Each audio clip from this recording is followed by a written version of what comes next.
네, 안녕하세요. 코인버핏입니다. 오늘은 좀비 네트워크라고 하는 클레이튼 계열의 디파이 시스템을 하나 또 들고 왔습니다. 디파이 3.0이라고 하고 있는데 도대체 왜 3.0이라고 부르는지, 이 좀비 네트워크 디파이 시스템은 어디서 왔는지, 어떻게 사용하는 건지, 어떤 구조로 되어 있는지, 전망은 어떨지 한번 같이 살펴보는 시간 갖도록 하겠습니다. 네, 이게 좀비 네트워크 홈페이지고요. 아직은 오픈이 안 돼서 3월 24일, 31일 프리런칭 오픈을 하고 4월 초에 서비스 런칭이고요. 백서 한번 살펴볼게요. 계열을 보시면 하루 1%의 확정 이자를 제공한다고 되어 있습니다. 이게 그러면 내가 100만 원을 넣으면 무조건 다음날 10,000원 이게 보상이냐? 그게 아니고 토큰으로 계산하시면 됩니다. 여기서는 이제 블러드 토큰인데요. 내가 오늘 100개의 블러드 토큰을 넣었으면 내일 1개의 블러드 토큰을 받을 수가 있는 거예요. 개수는 보장이 되지만 이 블러드 토큰의 가격에 따라서 몇 프로가 될지는 그거는 항상 바뀌는 거기 때문에 확정이자라고 말은 하고 있지만 사실 수량에 대한 확정이자지 가격에 대한 확정이자는 아닙니다. 하루 1% 수익을 받기 때문에 원금은 놔둔 채로 계속 이자만 뽑아내기만 하면 최대 365%까지의 수익을 얻을 수가 있고요. 이 이자를 인출을 하지 않고 계속 그냥 재예치를 시키면 복리가 붙어서 약 한 3000% 정도까지 불어날 수 있겠죠. 좀비 네트워크가 특이한 거는 텍스 시스템이에요. 모든 거에 다 세금이 붙습니다. 사는 거, 예치하는 거, 이걸 다시 언스테이킹 하는 거, 그리고 이걸 다시 파는 거, 전송하는 거, 모든 거에 다 10% 정도의 세금이 붙어요. 이 구매는 좀비 네트워크 사이트에서 구매를 하면 세금이 면제라니까 이거는 그냥 제외할게요. 예를 들어서 내가 100개의 블러드 토큰을 샀어요. 그리고 이거를 스테이킹을 하는 순간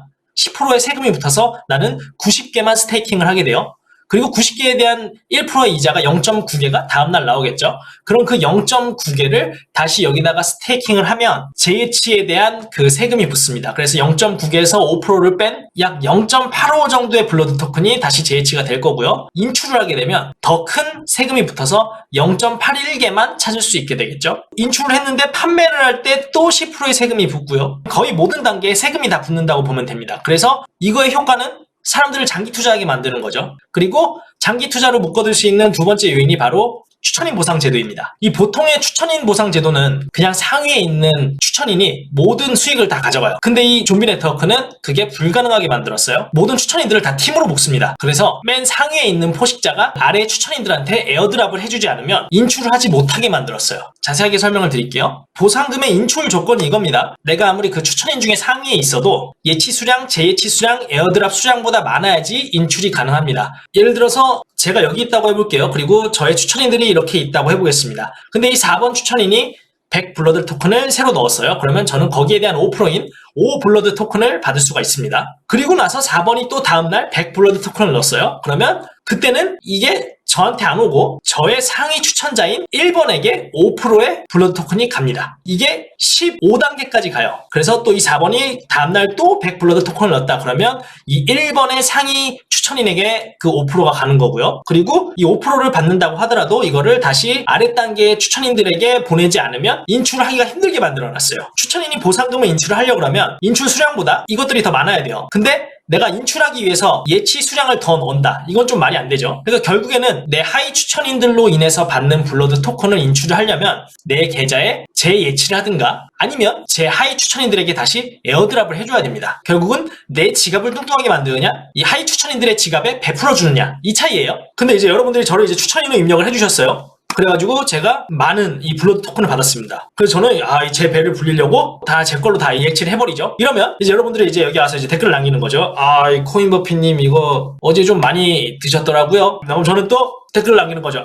죄송합니다. 제가 욕심이 좀 지나쳤군요. 오늘은 제가 여러분들에게 에어드랍을 해드리도록 하겠습니다. 라고 하고 에어드랍을 해드리는 거죠. 이렇게 팀 단위가 묶여서 서로 견제가 되는 거죠. 특히 이제 저처럼 얼굴이 공개된 유튜버는 또 이 에어드랍에 대한 이 압력이 크겠죠. 여러분들이 와가지고 버핏님 좀 요새 좀 배가 부르신가 봅니다 라고 댓글 한마디만 딱 남겨주면 제가 죄송합니다. 제가 에어드랍 해드리겠습니다 하고 이렇게 바로 이렇게 또 되는 그런 구조도 나올 수 있겠죠. 그래서 이게 상당히 재밌는 시스템이다. 내가 인출을 하고 싶어도 이 에어드랍 수량이나 재예치를 하지 않으면 인출이 불가능하다. 그렇기 때문에 한 번에 갑자기 이 돈을 쭉 빼서 이 블러드 토큰의 가격이 확 낮아진다든가 이런 가능성이 보통의 이제 디파이 2.0 프로젝트보다는 좀 더 낮다고 할 수 있어요. 그리고 또 추가적으로 필요한 게 뭐냐? 이 블러드 NFT라는 건데요. 예를 들어서 제가 아래에 한 단계 이 4번, 5번밖에 추천인이 없어요. 그러면 저는 2개의 블러디 토큰만 가지면 되고요. 그리고 제가 만약 1번이에요. 아래에 2단계의 추천인들이 있어요. 그러면 3개의 NFT를 갖고 있으면 됩니다. 그래서 단계가 많아질수록 이 상위 추천인들이 가지고 있어야 하는 블러디 NFT의 수량이 기하급수적으로 늘어납니다. 맨 위에 15단계 위에 있는 추천인은 이 블러디 NFT가 1597개가 있어야 되는 거예요. 이것도 쉽지가 않죠.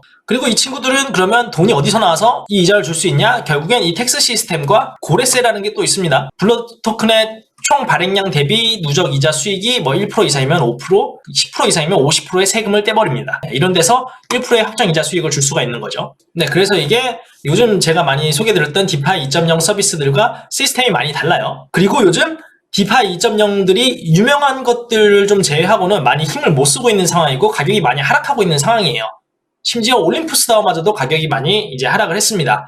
그래서 이게 디파이 2.0의 문제를 해결하기 위한 디파이 3.0이다 라고 하면서 나오고 있는 상황인데, 사실 이거의 유래는 드립 네트워크라고 하는 그 디파이 시스템에서 나온 거예요.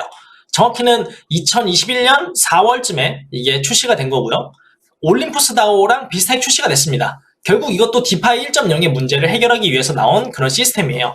드립 한번 보시면은 네, 뭐 이렇게 생겼습니다. 드림 네트워크. 그 수많은 디파이 2.0들이 맨 처음 나왔던 올림푸스 다오를 다 포크해서 똑같이 여러 개를 찍어냈듯이 이 좀비 네트워크도 결국은 드림 네트워크의 포크인 겁니다. 구조가 똑같습니다. 심지어 이 텍스까지도 다 똑같고요. 상위 추천인이 인출하기 위해서 필요한 이 NFT가 이 드림 네트워크에서는 BR34P라는 토큰이거든요. 필요한 토큰의 수량까지도 똑같습니다.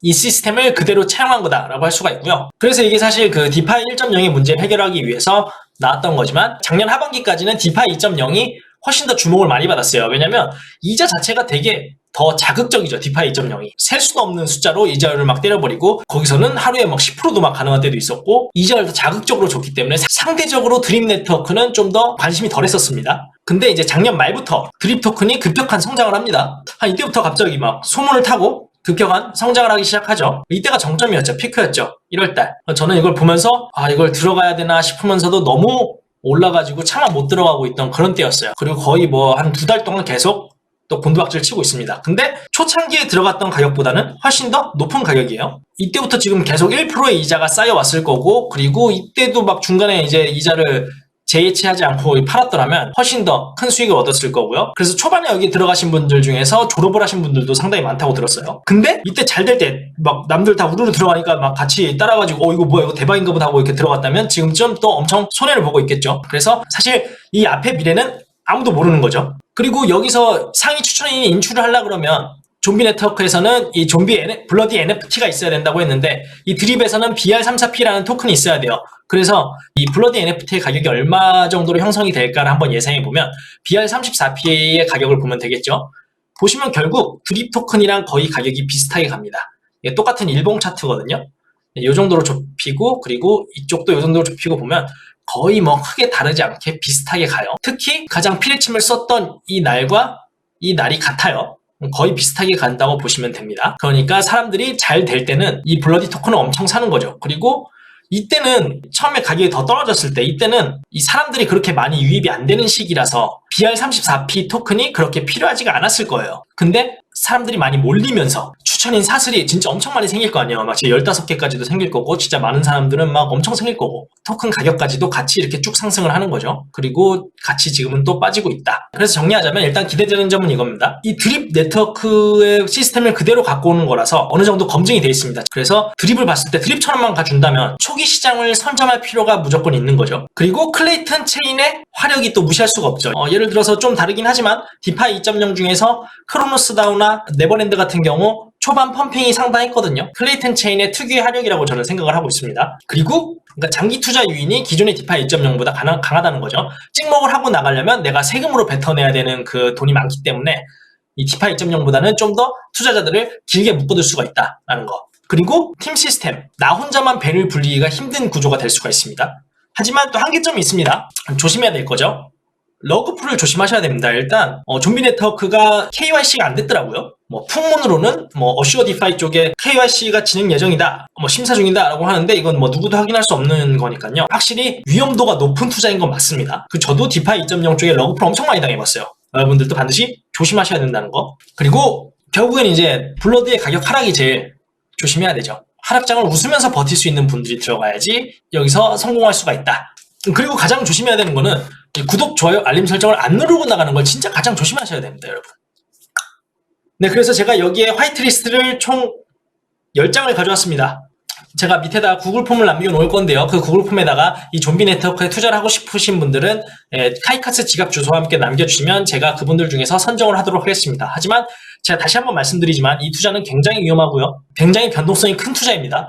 저는 물론 화리를 꽉꽉 채워서 들어갈 거지만 여러분들은 다시 한번 생각해 보시라는 거. 자, 코인버핏이 들어간대 나도 따라가자 하기에는 제가 저도 두드려 맞은 게 너무 많다는 거. 22일까지 제출해 주시면 제가 오후 8시에 화리를 발표하겠습니다. 그리고 제 화리 말고도 좀비 네트워크 자체에서 화리를 진행하는 것들이 있습니다. 이따 잠깐 보여드릴게요.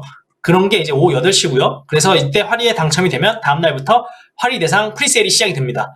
일주일간인데 만약에 이게 인기가 있으면 10분 만에 다 끝나버릴 거예요. 그래서 오후 8시 시간 잘 맞춰서 내가 원하는 만큼 사셔야 되고요. 인기가 없으면 뭐 여태까지 그냥 쭉 기간을 열어둔다고 합니다. 30일까지. 그리고 이 다음 주인 3월 31일부터 퍼블릭 세일이 시작이 돼서 4월 6일까지 퍼블릭 세일이 마감이 됩니다.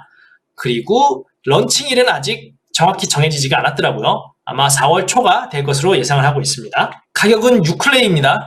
화이트리스트 대상자는 하나의 6클레이고 퍼블릭은 6.75클레이입니다. 그래서 사실 그렇게 막 가격이 크게 차이가 나지 않아서 퍼블릭도 이거는 되게 매력이 있다고 생각을 합니다. 그리고 중요한 거는 코인버핏의 팀에 들어오는 거죠. 이게 사이트가 만들어지자마자 제가 여러분들한테 저의 레퍼럴 주소를 공개를 해드릴 겁니다. 그러면 저와 같이 팀을 짜서 여기에 딱 버티고 계실 분들을 제가 모집을 하겠습니다. 저와 같이 팀이 되어서 제가 뿌리는 에어드랍도 받을 수 있다는 거. 네, 그리고 화이트리스트에 선정되기 위한 방법들이 여기 이렇게 또 있습니다. 소셜미디어 프로모션, 그리고 추천 미션 130개, 밈 콘테스트도 있고 텔레그램 최다 초대자 화이트리스트도 있습니다. 네, 감사합니다. 이렇게 해서 제가 좀비 네트워크에 대해서 한번 알아봤고요. 무조건 이게 하자는 게 아니에요. 저는 들어갈 거지만 이거 저도 러그풀 당할 수 있습니다. 이게 아직 KYC가 안 돼 있다는 게 저는 가장 좀 걸리고요. 이게 뭐 무조건 KYC가 안 됐다고 해서 무조건 러그풀이다 라고는 할 수 없는 거예요. 그 부분은 조금 걸린다. 하지만 저는 어차피 굳이 들어가려고 하는 이유는 제가 드림 네트워크 보면서 이걸 내가 왜 초반에 몰랐지 라는 그 후회를 되게 많이 했거든요. 근데 이게 클레이튼 쪽에 나온다고 하니까 너무 반가운 거예요. 그래서 저는 이거를 그냥 초기 시장을 선점하는 의미에서 그냥 어차피 없는 돈이다 셈치고 한번 넣어보려고 하는 겁니다. 네, 이것을 감당할 수 있는 분들만 들어오기를 절대적으로 당부를 좀 드리겠습니다. 그리고 런칭하는 날 제가 커뮤니티에다가 저의 레퍼럴 링크를 남겨둘 테니까요. 그 링크를 타고 가셔서 지갑을 생성하셔야 저의 팀원이 되어서 제가 뿌리는 에어드랍도 받으실 수 있다는 거 다시 한번 말씀을 드립니다. 네, 감사합니다. 그러면은 저는 다음에 또 좋은 정보 들고 찾아오도록 하겠습니다. 코인버핏이었습니다.